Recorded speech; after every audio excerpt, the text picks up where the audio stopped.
안녕하세요. 빠르고 명료한 국어입니다. 오늘은 3강에서 현대시를 실제로 어떻게 분석하는지를 보여드릴 거고요. 그 전에 밑에 보면 구글 드라이브 링크가 하나 있는데 거기에서 오늘 필요한 자료를 다운받아 오세요. 우리가 현대시에서 분석해야 될 요소는 네 가지였습니다. 마음과 상황과 대상과 표현 기법. 요거 네 가지를 분석하는 게 현대시를 공부하는 방법이었고 모든 문제는 이 네 가지로 접근하기. 자, 성탄제라는 시를 한번 분석해 보도록 하겠습니다. 그 전에 잠깐 영상 멈추고 여러분들이 마음과 상황과 대상과 표현 기법을 분석하고 오면 됩니다. 힌트를 옆에다 써놨어요. 예를 들어 1연에서 어떤 표현 기법이 쓰였는지, 지금 2연의 상황이 무엇인지 빈칸을 한번 채워보고 오세요. 지금 여러분이 한번 해보고 왔으면 나랑 같이 한번 가봅시다. 어두운 방 안엔 빨간 숯불이 피고, 어두운 방에 빨간 숯불이 색채가 대비되고 있네. 그래서 어떤 분위기를 만드냐면 방은 뭔가 어두운데 빨간 불빛이 있대. 외로이 늙으신 할머니가 애처로이 잦아드는 어린 목숨을 지키고 계셨대. 지금 할머니가 어린 목숨을 간호해주고 있구나. 이 코 눈 속을 아버지가 약을 가지고 돌아오셨다. 무슨 상황이냐면 머릿속에 이 그림이 그려져야 돼. 자, 방 안에, 방이 어두운데 그 방에 빨갛게 불이 펴져 있어. 그리고 어린 목숨이 아프고 있고 할머니가 그걸 간호해줘. 그리고 아버지가 약을 가지고 지금 막 돌아온 상황이네. 이 상황이 머릿속에 그림이 그려졌어야 돼. 그 다음, 아버지가 눈을 헤치고 따오신 그 붉은 산수 열매. 여기 영탄법도 쓰였네. 아버지가 눈을 헤치고 따오셨대. 이 눈이라는 대상이 뭘 의미하는지 알아야 돼. 눈을 헤치고, 저 눈은 고난과 시련이겠지. 그 힘든 고난과 시련을 헤치고 아버지가 붉은 산수 열매를 따오셨대. 약을 가지고 오셨다고 했고 붉은 산수 열매를 따오셨다고 했으니까 약이 붉은 산수 열매겠네. 나는 어린 짐승, 날 어린 짐승에 비유했네. 젊은 아버지의 서늘한 옷자락에, 서늘한 차가운 옷자락, 촉각적인 심상으로 표현했네. 열로 상기한 내 뜨거운, 또 촉각적 심상. 아버지의 차가운 옷자락에 내 뜨거운 볼을 비볐어. 그때 내 마음이 어땠을까? 아버지의 사랑을 느꼈겠지. 아버지가 힘들게 밖에서 돌아오셨는데 나는 뜨거운 볼을 아버지의 서늘한 옷자락에 시원하게 비비면서 가족 간의 따뜻한 사랑을 느꼈을 거야. 이따금 뒷문을 눈이 치고 있었다. 눈이 계속 내리고 있고 그날 밤이 어쩌면 성탄제의 밤이었을지도 모른다. 그날 밤이 크리스마스였을지도 모른대. 화자가 왜 이렇게 생각하는 걸까? 그날 밤이 크리스마스처럼 느끼게 마음이 뭔가 따뜻하게 느꼈던 건 아닐까?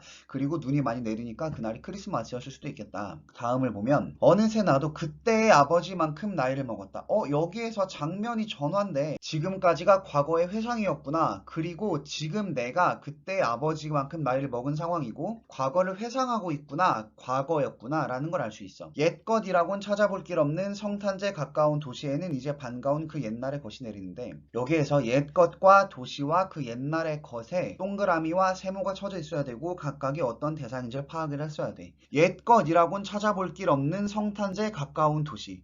여기서 옛것이 뭘까? 이 옛것이라는 건 과거에 내가 느꼈던 가족의 따뜻한 사랑, 가족애야. 근데 이 화자가 느끼기에 지금 도시에는 이런 가족애가 있대 없대? 하나도 없대. 근데 이제 반가운 그 옛날의 것이 내린대. 아까 옛날에 내리고 있던 게 뭐더라? 눈이 내리고 있었지. 지금도 눈이 내리는 거야. 그러면 이 눈이라는 대상은 뭐냐면 화자가 과거를 회상하게 만드는 대상, 그리고 과거에도 있었고 현재에도 있는 거. 다시 정리합시다. 현재의 도시에는 과거의 따뜻한 가족애 같은 게 없어. 근데 과거와 현재와 똑같은 건 눈이 내리고 있어. 서러운 30살 나의 이마에 불현듯 아버지의 서늘한 옷자락을 느끼는 것은 화자의 정서가 직접적으로 표현되어 있네. 화자의 마음은 지금 서러워.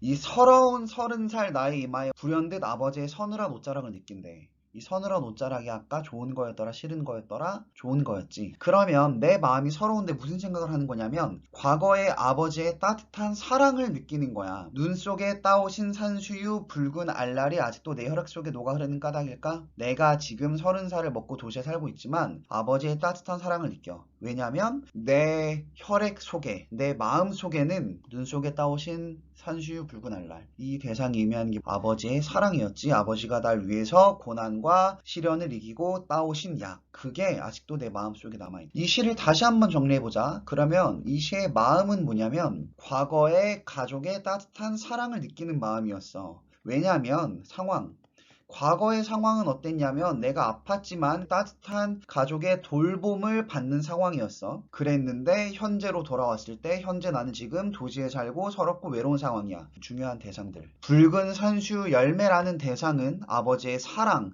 왜냐면 눈이라는 고난과 시련을 이기고 아버지가 날 위해 따온 거니까 붉은 산수 열매는 사랑을 뜻하는 대상이었지. 그리고 눈이라는 대상은 과거에도 있었고 현재에도 있어서 내가 과거를 떠올리게 하는 매개체가 되는 거였어. 도시라는 대상은 날 서럽게 하는 가족애가 사라진 공간이었고, 여기에서 쓰인 표현 기법으로는 색채, 대비도 쓰였네, 여러 가지 심상도 쓰였네, 은유법도 쓰였네 같은 걸 파악하면 돼. 자, 다음으로 하나 더 해봅시다. 이형기의 낙화라는 실제 수능에서도 출제되었던 시이고 똑같습니다. 이 시에서 마음과 상황과 대상과 표현 기법을 분석을 잘 해보시고 다음 페이지에 있는 문제까지 한번 풀어보세요. 근데 주의할 점, 문제 풀 때 그냥 푸는 게 아니고 우리는 이 문제에서 마음을 물어보는구나, 상황을 물어보는구나, 대상을 물어보는구나, 표현 기법을 물어보는구나를 정확히 확인해야 한다고 했습니다. 정확히 해보시고 돌아오세요. 분석을 하고 왔으면 나랑 같이 한번 가봅시다. 여러분이 분석한 것과 내가 분석한 것에 어떤 차이가 있는지를 봅시다. 여러분이 분석할 때 생각하는 과정이 이와 같았으면 가장 좋았을 겁니다. 가야 할 때가 언제인가를 분명히 알고 가는 이 뒷모습은 얼마나 아름다운가. 일단 표현기법으로 서리법이 쓰였네. 물어보는데 물어보는 게 아닌 거. 이 서리법을 통해서 가야 할 때가 언제인가를 알고 가는 이의 뒷모습이 아름답다라고 말하고 있어. 봄 한철 격정을 인내한 나의 사랑은 지고 있다. 얘가 봄 한철 동안 격정을 인내했대. 그러면 봄은 격정적인 내 감정을 인내했던 계절이네. 그리고 지금은 나의 사랑이 지고 있어.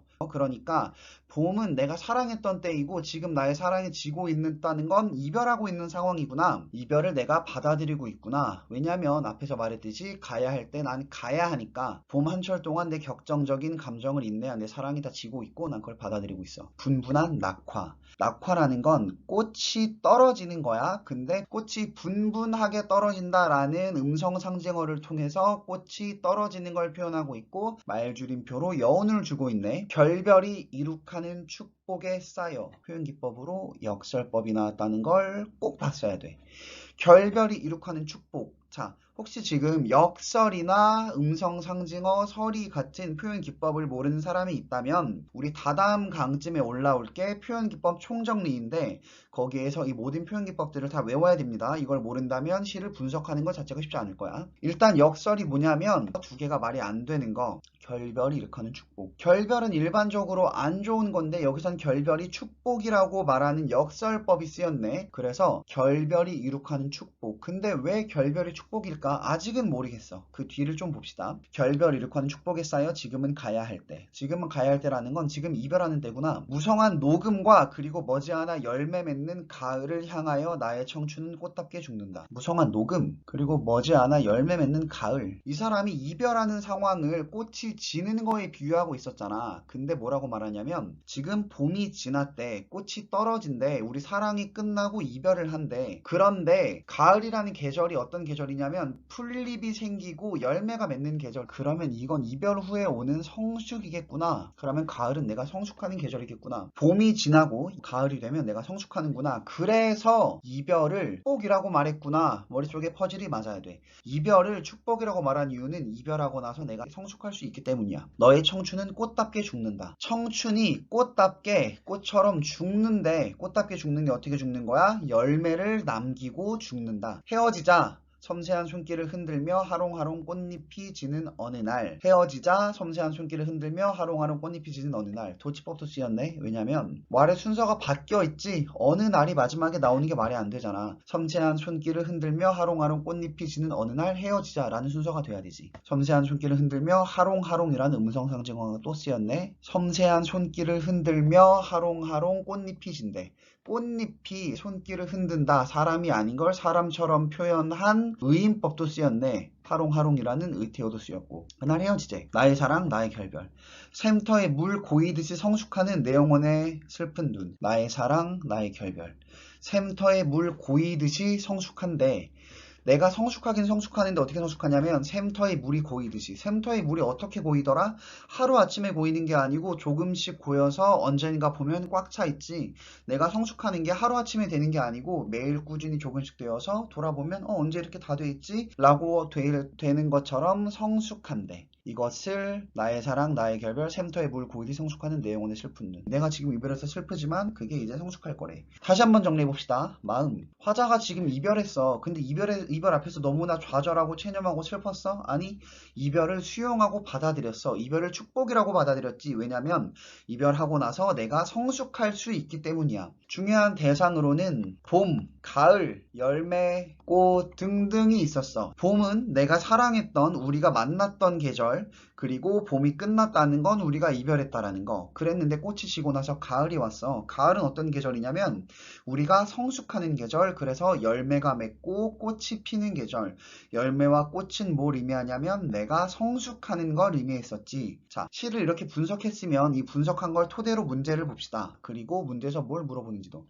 일단 1번 윗글의 표현상 특징으로 가장 적절한 것은 너희가 가장 먼저 해야 될 생각이 뭐냐면 지금 이게 표현기법을 물어보고 있구나. 이걸 먼저 알아야 돼. 그 다음에 아는 걸 찾는 게 아니고 모르는 걸 찾아야 돼. 자조적 표현을 통해서 삶의 모순을 드러내고 있다. 혹시 자조적이라는 게 뭔지 모른다면 지금 당장 네이버에 찾아보던가 아니면 다다음 강의인 표현기법 강의를 보고 옵시다. 자조적 표현을 통해서 삶의 모순, 아니 이 글에서 내가 스스로 나를 비웃는 자조적 표현은 드러난 적이 없어. 의성어를 활용하여 여기 음성상징어가 쓰이긴 했는데 분분 하롱하롱이라는 음성상징어가 쓰이긴 했는데 근데 그건 의태어였지 의성어는 아니었어. 또한 의성어를 쓰긴 했지만 경쾌한 분위기는 더더욱 아니었어. 이 시에서 영탄과 독백의 어조를 활용했었나? 일단 영탄적 어조를 활용했었나? 얼마나 아름다운가? 라는 서리법은 서리법이면서 동시에 영탄적 표현이야. 그러면 영탄적 어조를 사용했고 독백, 여기에서 말 건네기 표현을 썼었나? 여기에서 명령이나 청유가 있었나? 친근한 구어체 말투, 대상과의 대화 이런 게 하나도 없었어. 정답 3번. 1번 끝났으니까 다음 문제 2번 풀면 되나? 아니 절대. 4번, 5번을 항상 확인하는 습관을 가집시다. 감각적 이미지를 활용하여 대상의 불변성을 부각하고 있나? 여기에서 일단 감각적 이미지, 심상을 썼나? 하롱하롱 분분한이라는 의태어를 활용해서 감각적으로 시각적으로 표현하긴 했어. 그치만 대상이 불변성이 아니고 꽃이 지는 가변성을 표현한 거였어. 동일한 문장의 형태를 반복하여 순환의 의미. 동일한 문장, 똑같은 문장이 2번 이상 나온 게 있었나? 이런 것도 없었고 순환, 돌고 돈다는 의미를 강조하는 것도 없었어. 자, 여기서 명심할 거. 너희가 문제를 그냥 감으로 푸는 게 절대 아니고 하나하나 근거를 다 찾아. 자조적 표현 쓰였는지, 경쾌한 분위기 쓰였는지, 영탄 쓰였는지, 독백 쓰였는지, 불변성 쓰였는지를 다 확인하는 거. 이번 문제를 이제 봅시다. 기억에서 미음에 대한 이해로 가장 적절한 거. 기억과 니은과 디귿 등이 어떤 대상이고 그 대상에서 화자의 마음이 어떤지를 확인하는 거구나. 기억에서 이별에 직면한 화자가 겪고 있는 내적인 방황, 아니 기억을 한번 봅시다. 여기에서 화자가 내적으로 방황하고 있는 게 아니고 갈 때 가야 된다. 이별을 수용한 태도였어. 니은 이별을 감내하면서도 지나간 사랑에 연연해하는 마음이었어. 여기에서 화자의 마음이 과거에 연연한 미련이 남은 마음이었어? 아니었지. 회한의 마음 이런 거 아니었어. 회한은 후회하고 한스럽다는 마음인데 이런 것도 아니었어. 디귿 이별의 고통으로 인하여 삶의 목표를 상실하고 번민에 가득 차. 여기서 화자의 마음이 상실하고 번민하는 마음이었어. 아니 내가 이제 성숙할 수 있다라는 마음이었지 번민하고 뭔가 삶의 목표를 상실하고 이런 거 아니었잖아. 리을 이별의 경험이 내적 충만으로 이어지리라는 화자의 기대감. 여기에서 내가 이제 앞으로 성장할 수 있겠다. 열매를 맺고 꽃을 맺는 가을이 될 수 있겠다. 라고 성장할 수 있을 거라는 기대감이 리을에 담겨 있었지. 리을 대상에서 화자의 마음은 내가 성장할 수 있겠다라는 기대감이었고 미음, 이별로 인한 상실감을 잊고 과거의 삶으로 회귀가 뭔데? 과거로 돌아가는 거. 여기에서 화자가 과거로 돌아가고 싶다 이런 마음이었어? 아니었지. 화자는 과거로 회귀하고 싶은 마음이 아니었어. 지금 여기에서도 뭘 물어보는지 각각의 대상에서 화자의 마음이 이거 맞아? 저거 맞아? 를 물어본다라는 걸 확인하고 그 마음이 맞는지를 봐야 합니다. 다음, 보기를 참고하여 윗글을 감상한 내용, 보기에서 하는 말이 뭔지를 봅시다. 힌트 하나 주면 다음 강의가 보기를 통해 정확히 분석하기인데 보기를 정확히 분석하면 시에 대해서 엄청나게 많은 힌트를 얻을 수 있습니다. 낙화는 인간사 이별의 꽃의 떨어짐을 비유함으로써 청춘기 자의 성장 과정을 상징적으로 보여준대. 일단 이별을 꽃이 떨어지는 거에 비유했구나 라는 걸 알 수 있어. 그리고 이별 후에 청춘기 자아가 성장하는 과정을 보여주는구나. 여기서 이미 상황을 알 알 수 있어. 어떤 상황? 아, 꽃이 떨어지는 건데 그게 뭐냐면 이별을 뜻하는 거, 그리고 꽃이 떨어지고 나서 이별하고 나서 청춘기에 자아가 성장하는 거. 자아는 세계와의 관계 속에서 성장의 가능성을 발견해. 내가 더 클 수 있겠다라는 걸 발견해. 이 과정에서 자아는 시련에 부딪혀 자신이 갖고 있던 정체성의 변화. 시련, 이별하겠구나. 그리고 내 정체성이 변화하겠구나 라는 걸 알 수 있지. 이제 선택지를 보자. 한 면에서 가야 할 때라는 상황을 인식한 때, 지금 우리가 이전과는 상황이 달라졌지. 왜냐면 이전은 우리가 사랑하던 때였고 지금은 우리가 이별한 때잖아. 이걸 내가 인식했어. 이걸 통해서 새로운 자아의 모습을 찾게. 제2연의 봄 한철과 제4연의 꽃답게 죽는다가 청춘의 열정을 비유하고 있어. 일단 봄 한철이 청춘기의 열정을 비유하고 있는 거 맞는 것 같은데, 꽃답게 죽는다, 여기에서도 꽃답게 죽는다, 내 열정이 죽어간다, 맞을 수도 있는 것 같아. 근데 그 다음을 봐봐. 시련에 부딪혀 열정을 잃어가는 자의 모습. 여기에서 우리가 표현했던 게 어떤 시련에 부딪혀서 열정을 잃어가는 모습이었어? 아니었잖아. 어떤 모습이었냐면 봄 한철이 지나고 나서 꽃답게 죽는다는 건 열심히 사랑했지만 지금 꽃이 떨어져서 이별해서 내가 성숙하는 상황이었지. 시련에 부딪혀서 열정을 잃어가는 이런 상황이 아니었잖아. 상황을 정확히 파악해야 되지. 제3연의 결별이 이룩하는 축복의 사연은 이별의 결과에 대해 긍정적인 의미를 담고 있다는 점에서 결별을 축복이라고 표현했어. 우리의 이별에 어떤 긍정적인 의미가 담겨 있구나 라는 걸 통해서 변화의 수용이 자아의 성장 과정으로 이어진다. 내가 지금 변화한다는 걸 받아들여서 내 자아가 더 성장할 수 있겠구나. 왜냐하면 우리가 헤어진다는 걸 축복으로 받아들여서 이별의 결과, 우리가 이별한 게 내 성장으로 나아갈 수 있구나 라고 했지. 유견에 헤어지자 섬세한 숨기를 흔들며 여기에서 이별을 수용하는 모습을 표현하고 있지. 헤어지자 라는 거, 이별을 수용해. 세계와의 관계가 변화되었음을 인정해. 자아의 태도. 자아가 어떤 태도였어? 이별 앞에서 뭔가 후회가 남고 미련이 남고 이런 태도가 아니고 이별을 인정하고 수용하는 태도. 오케이. 7연의 내 영혼의 슬픈 눈은 화자가 자신을 성찰하고 있음을 보여준다는 점에서 내 영혼의 슬픈 눈이, 내 영혼이 나를 바라보고 성찰하고 있어. 실현을 통해 새로워지는 자아상. 내가 새로워진다, 과거와는 다르게 성숙한 내 자아상. 내 영혼의 슬픈 눈이 성숙해서 성찰해서 나를 바라보고 있는 거. 이 문제의 답이 2번이잖아. 근데 2번인 거 같은 대로 끝나면 절대 안 되고, 지금 뭘 물어보는지, 어떤 상황에서 어떤 마음을 물어보는 건지를 확인하고 모든 근거를 다 찾았어야 됩니다. 오늘 배운 거 다시 한번 정리해보자. 일단 너희가 4가지를 분석해. 그리고 4가지 분석한 걸 통해서 문제를 풀어. 그 다음이 중요해. 오늘 배웠던 것처럼 너희가 분석하는 것과 내가 분석한 것, 내가 아니라면 너희가 가지고 있는 책의 해설지, 그 해설지에 나온 것과 너희가 분석한 게 얼마나 똑같은지를 확인해. 그리고 너희가 만약에 여기서 역설법을 놓쳤어, 아니면 여기에서 나는 화자의 마음이 좌절이라고 봤는데 답지를 봤더니 체념이래, 이걸 절대 그냥 넘어가면 안 되고 내가 왜 좌절이라고 생각했는지 근거를 확인해. 그리고 왜 체념이 확인해. 그래서 다음엔 절대 놓치지 않도록. 그리고 문제 풀었을 때도 내가 문제를 풀었을 때 어떤 근거를 가지고 풀었는데 이 근거가 정확한지를 확인해. 마지막으로, 그냥 감으로 문제 풀면 실력이 절대로 안 늡니다. 항상 정확히 분석하고 정확히 풀고 답지와 비교하면서 놓친 걸 확인하는 연습을 하세요.